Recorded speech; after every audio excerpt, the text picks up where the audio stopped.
Hello বন্ধুরা, আশা করি সকলেই ভালো আছো।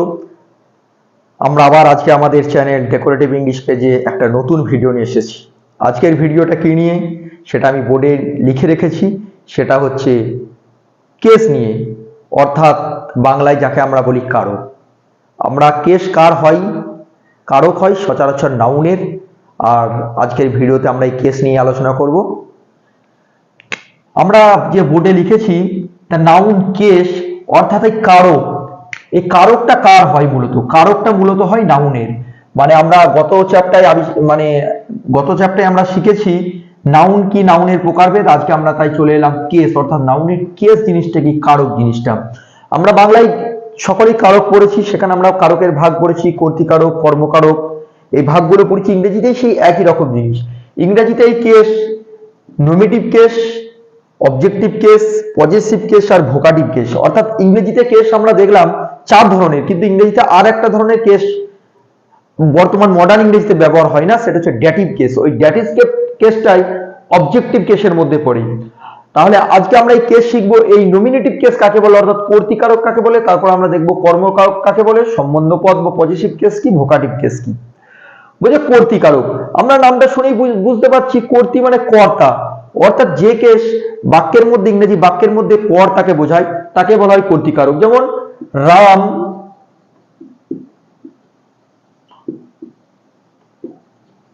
বলছে রাম প্লেস ফুটবল, বলছে কে ফুটবল খেলে। আমরা যদি বলি এই ভাবকে যদি প্রশ্ন করি কে ফুটবল খেলে, রাম, তাহলে রামটা হচ্ছে কর্তা, অর্থাৎ কাজটা মেনলি করছে কে বা খেলাটা খেলছে কে, রাম। রাম হচ্ছে কর্তা। আবার বলি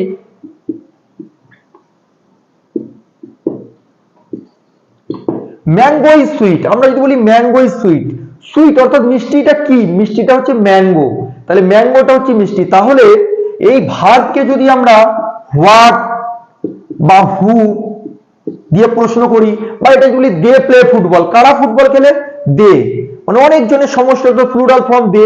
তাহলে ভার্বকে হু বা হোয়াট দিয়ে প্রশ্ন করলে যে কারকটা আমরা পাই সেটা হচ্ছে নমিটিভ কেস বা কর্তৃকারক। এরপরের ধাপ কি, কর্মকারক।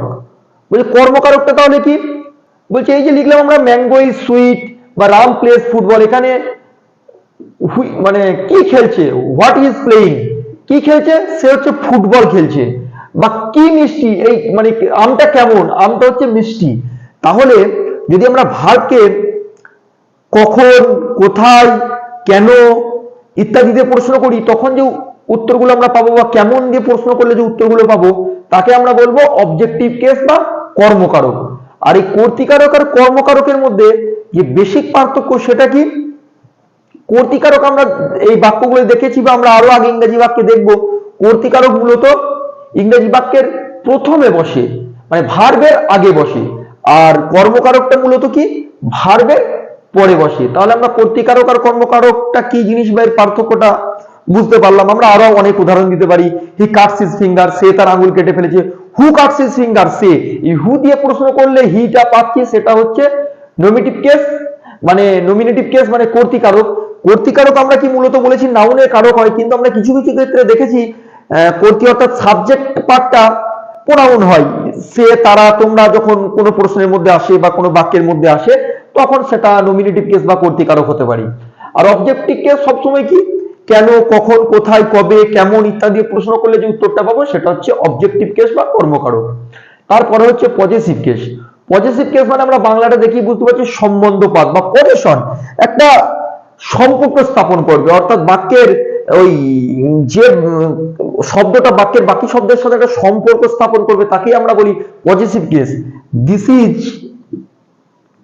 ইজ রামস ব্যাগ, এই ব্যাগটা কার, বলছে এটা রামের ব্যাগ, এই ব্যাগটা কার, রামের ব্যাগ।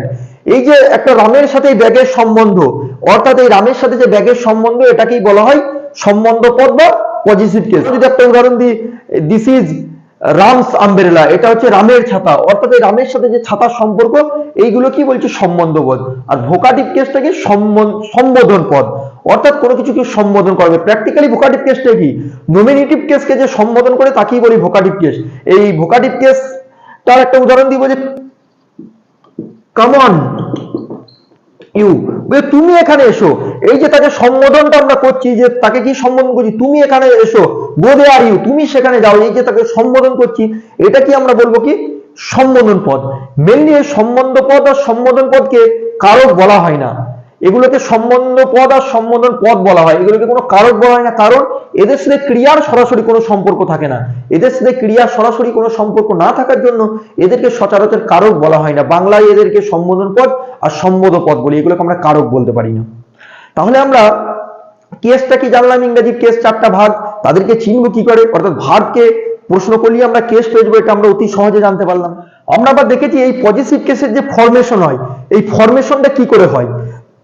মেনলি যখন কোনো লিভিং জিনিস, অর্থাৎ যেটা জীবিত জিনিস, সে জীবিত জিনিস যখন সিঙ্গুলার ফর্মে থাকে, আমরা দেখেছি রামস ব্যাগ, কার ব্যাগ, এই রামের ব্যাগ, এই যে একটা সিঙ্গেল একটা কমা দিয়ে যে একটা অ্যাপোস্ট্রফি এস নেওয়া হয় সিঙ্গেল থাকলে, এটাকে আমরা এস দিয়ে একটা কমা দিয়ে একটা অ্যাপোস্ট্রফি এস নিয়ে এই পজিটিভ কেস তৈরি করে। আবার দেখেছি জাস্টিস ল, এইখানে একটা শুধু আমরা ইনভার্টেড কমাটা দিই, কিন্তু আমরা এখানে কোনো এস দিই না, কারণ এখানে কোনো এস দিই না, তার কারণটা বলে দিই। এই যে জাস্টিস, যদি জাস্টিসেস ল করি, এই যে দুটো এস এর উচ্চারণ তো স্বধ্বনিতে চলে আসছে, তার জন্য এই যেগুলো শেষে দুটো এস এর উচ্চারণ বা স্বধ্বনি চলে আসে, তখন আমরা অ্যাপোস্ট্রফি এস দিই না, তখন শুধু ইনভার্টেড কমা দিই। এটা হচ্ছে সিঙ্গুলারের ক্ষেত্রে। আবার প্লুরালের ক্ষেত্রে আমরা কি দেখেছি, স্টুডেন্টস,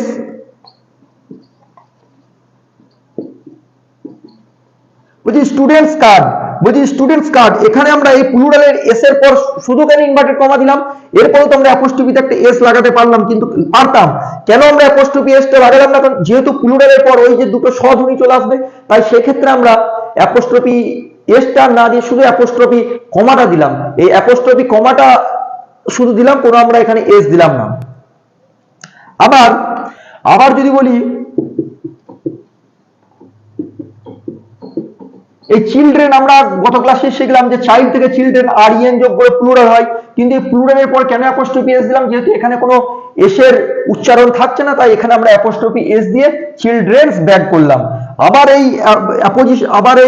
পজিটিভ কেস আবার কি রকম হয়, এই পজিটিভ কেস আমরা আরো গঠন দেখেছি, কোনো জড় বস্তুর ক্ষেত্রে আমরা যখন বলি চেয়ার্স লেগ, আমরা কি কেউ বলি নাকি চেয়ার্স লেগ, আমরা জড় বস্তুর কাছে বলি দ্য লেগ অফ চেয়ার, অর্থাৎ চেয়ারের leg, the leg of chair বলি, কিন্তু জড় বস্তুর ক্ষেত্রে আমরা চেয়ার লেগস বলি না। আর এই অফটা কিন্তু আমরা যেগুলো সজীব বস্তু, অর্থাৎ যেগুলো জীব বস্তু, তাদের ক্ষেত্রে আমরা দ্য ব্যাগ অফ রাম করতে, রামস ব্যাগ আর দ্য ব্যাগ অফ রাম করতে পারি, আমরা সেখানে অফটা দু জায়গা দিয়ে ব্যবহার করতে পারি, কিন্তু যেগুলো মানে জড় বস্তু তার ক্ষেত্রে আমরা অফ দিতে পারি, সেখানে অ্যাপোস্ট্রফি এস দিতে পারি না। কিন্তু এখানে একটা ব্যতিক্রম আছে, ব্যতিক্রমটা কি, যদি কোনো জড় বস্তু কোনো নেচারের কোনো বস্তু বা জড় বস্তু কোনো ব্যক্তিকে আরোপিত করে, তখন তাকে আমরা অ্যাপোস্ট্রফি এস দিতে পারি। কি নেচার্স, আমরা যদি বলি নেচার্স ল, মানে প্রকৃতির নিয়ম, এখানে প্রকৃতির নিয়ম মানে প্রকৃতি ডিনোটস অ্যাজ এ পার্সন, অর্থাৎ প্রকৃতিকে আমরা এখানে পার্সোনিফাইড করছি, একটা পার্সনের মতো সে ব্যবহার করছে, তখন আমরা কিন্তু অ্যাপোস্ট্রফি এস দিই, অর্থাৎ জড় বস্তু তো ব্যতিক্রমীকে সে অ্যাপোস্ট্রফি এস হয়। আবার কোনো ওজন, কোনো সময় বা দীর্ঘ সময় ওজন টোজন বোঝাতে আমরা অ্যাপোস্ট্রফি এস ব্যবহার করি। কেমন, এ উইকস হলিডে, বলছে ছুটি কত দিনের, এক সপ্তাহের ছুটি, অর্থাৎ এ উইকস হলিডে, অর্থাৎ এক সপ্তাহ ছুটি বোঝাতে, এই যে উইকস, উইকস মানে কি জানি, সপ্তাহে 7টা দিনকে নিয়ে একটা সপ্তাহ তৈরি হয়, কিন্তু এখানে আমরা একটা অ্যাপোস্ট্রফি এস দিই, কারণ আমরা কি বললাম, কোনো সময়, কোনো ওজন, এগুলোকে বোঝাতে অ্যাপোস্ট্রফি এস ব্যবহার হয়, প্লুরালের ক্ষেত্রেও হয়। তাহলে আমরা পজিটিভ কেস কিভাবে তৈরি হয় সেটা বিশদে জানলাম, তার অ্যাপোস্ট্রফি এস এর ব্যবহার কখন হয় কখন হয় না, এগুলো আমরা বিশদে জানলাম। আর একটা পার্ট আমি কি বোর্ডে লিখলাম, নাউন ইন অ্যাপোজিশন।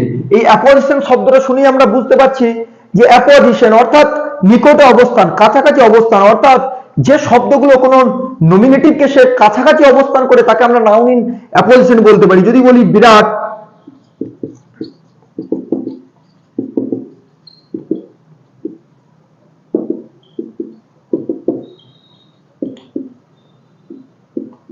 আমরা একটা বোর্ডে উদাহরণ লিখলাম, Virat the Indian cricketer scores runs, কে রান করেছে? বিরাট। আবার এই বিরাটকে কি বলে আমি সম্বোধিত করছি?